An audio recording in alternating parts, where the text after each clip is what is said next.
If you want to learn how to trade just like me, join the community, click the private Discord link, sign up through this membership level, and you will gain access to weekly group mentorship calls for free. Welcome back, Kaspa crew.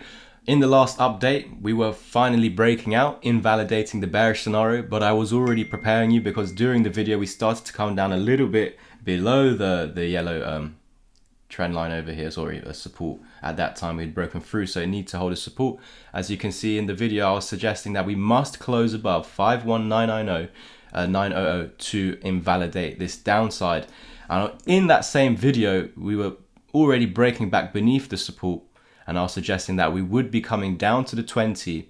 And then at that point, if this truly is bullish, we need to break through the yellow line again to invalidate further downside.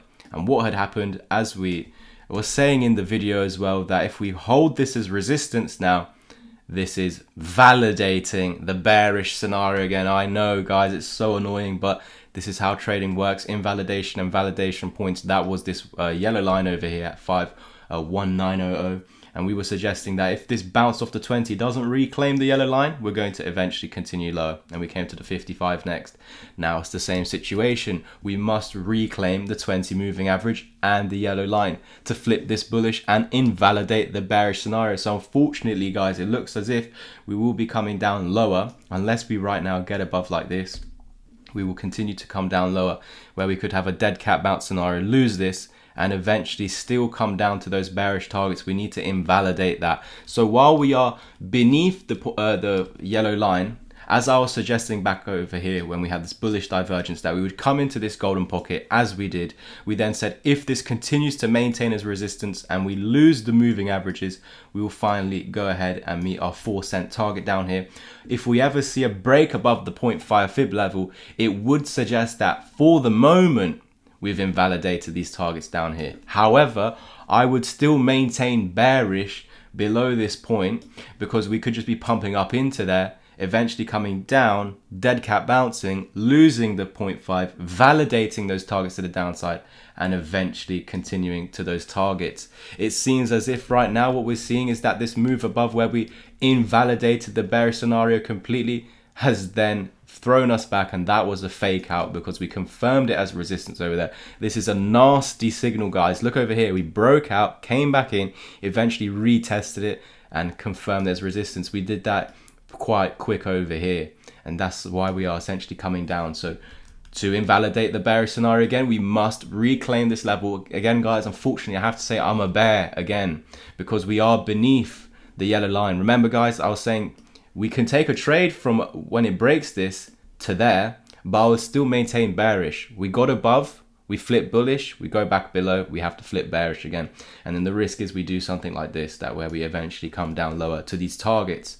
We would now need to lose the 0.5 Fibonacci again, and then we validate these targets. But there's the possibility of this happening while we are underneath the yellow line. So not the video that we wanted to make, as the last one was a very nice one. We finally got the breakout. We were hoping that it just needed to, hoping that it would just find support to continue to 5.5 and 6 cent. But again, guys, it's the main focus is this yellow line. While beneath it, we are bearish. So right now we need to reclaim the 20, which would mean in the immediate short term, we'd be continuing up. And so after that, we need to break through 5190 and flip it into support and break out again, and our targets would be 5.5 to 6 cent. However, we're not on that path right now. So for the bulls out there, it's really important to reclaim the 20 and the 51900 area, because if this maintains as resistance, we continue lower and lose the 55. We have a dead cat bounce where we roll over and lose the golden pocket again, validating those targets down at 4 cent, giving us further opportunities to get Kaspa at much cheaper prices. Again, it's not the video that we wanted to make. We wanted to get out of here and just continue higher. But you could also look at this as a big opportunity for you guys to get some cheap Kaspa. That'll probably be the title. Thank you guys so much for tuning in. Like, subscribe, comment, and share. And when we have a few days left on my huge discount on my course, which will also include my Discord community free for your next 3 months, where we get 12 to 24 group mentorship sessions. If any of you are interested in learning how to trade just like me, there's multiple options. Click this ebook. It covers all the strategies that I use in these YouTube updates, so you will have all the same skills. Covers the Japanese candlestick, chart patterns, support and resistance, why I use EMAs over trend lines, Fibonacci's, divergences, and again, using these all together to profit using them. I've also got a discount on my course at the moment, which ends at the end of this month. So that's down to £100. You also gain free access to my Discord community for the next 3 months, where you can expect to be a part of 12 to 24 group mentorship calls. If you want something that's a bit more personalized to your needs, then join my one-to-one mentorship plan. You can choose 5 or 10 hours of my one-to-one help, and included will be the 3 months free in the community, as well as my 6-hour long video course.